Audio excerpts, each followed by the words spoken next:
Hello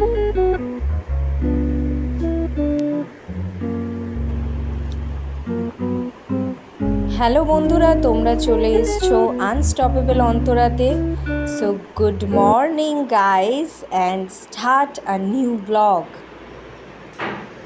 দেখো সকালবেলা আর কি আমি ঘুম থেকে উঠে নিজের চুলটা ভালো করে কম করে নিলাম। ভালো করে তো পারি না, তার কারণ এখন প্রচুর কাজের চাপ, এখন এত সময় নেই ভালো করে চুলটা আঁচড়ে না, তাও একটু আঁচড়ে নিই আর কি। তারপরে আর কি ওই চুলটা কোনো রকমে গিট বেঁধে খোপা করে নিলাম। দেখতেই পাচ্ছ তোমরা কি বাজে আমার কাজ বাজ।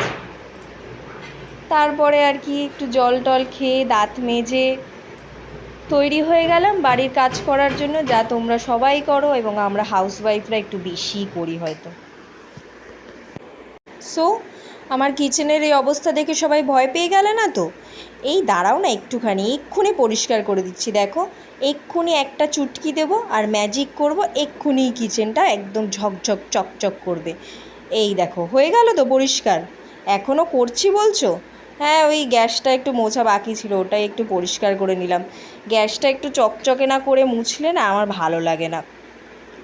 তারপরে আর কি এই গ্যাস ট্যাস মুছে নিয়ে আবার চলে গেলাম ঘরের কাজ করতে।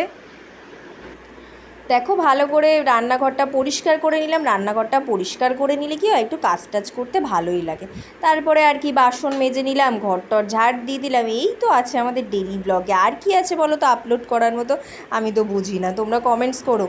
কি কর্তামশাই আর কতক্ষণ ঘুমাবেন? উঠুন উঠুন। তারপরে এই দেখো আমি প্রেসারে ঘুগনি চাপিয়েও দিয়েছি ব্রেকফাস্টের জন্য।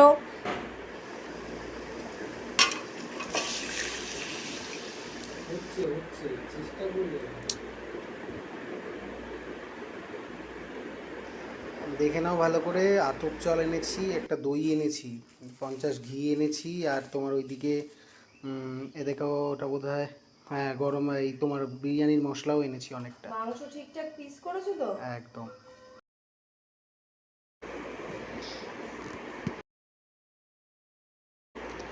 এই দেখো মাংস প্রায় দিয়ে দিয়েছি কড়ায়। বড় যতবারই মাংস আনে পিসগুলো যেন ঠিকঠাক হয় না, এই আর কি বিরিয়ানি করতে গিয়ে ভেঙে যায় বলো ছোট ছোট পিস হলে। আর এই দেখো সাদা ভাত, এখানে জলটা না খুব ভালো, ভাতের রং একদম সাদা ধপধপ করে।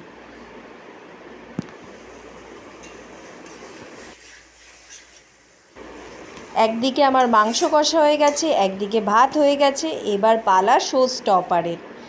আহা কি রং এসেছে দেখতে পাচ্ছ, আর স্বাদে যা হয়েছিল না আজকে। এবার তো তোমরা শুনেই নাও কি বলছেন কর্তা। কেমন হয়েছে? Awesome awesome. খেয়ে টেয়ে দেখি কর্তামশাই বাথরুমে এক কারি জামা কাপড় জড়ো করেছে। তারপরে চলে গেলাম জামা কাপড় ধুতে। তারপরে দুজন মিলে একটু ছাদে হাঁটতে চলে গেছিলাম। সেই ভিডিওই দেখো তোমাদের সাথে শেয়ার করেছি। এখান থেকে খড়গপুরকে পুরো তুমি দেখতে পাবে, কি সুন্দর লাগছে দেখো। আগের ভ্লগে আমি বলেছিলাম যে আমি গড়িয়ায় থাকি, এখন কিভাবে খড়গপুরে এলাম, কেন এলাম, এগুলো নিয়ে আমি নেক্সট ভিডিওতে নিশ্চয়ই জানাবো, তোমাদের সাথে শেয়ার করব। এখন তো পরপর ভিডিও আসতেই থাকবে আর তোমরা এনজয় করতেই থাকবে।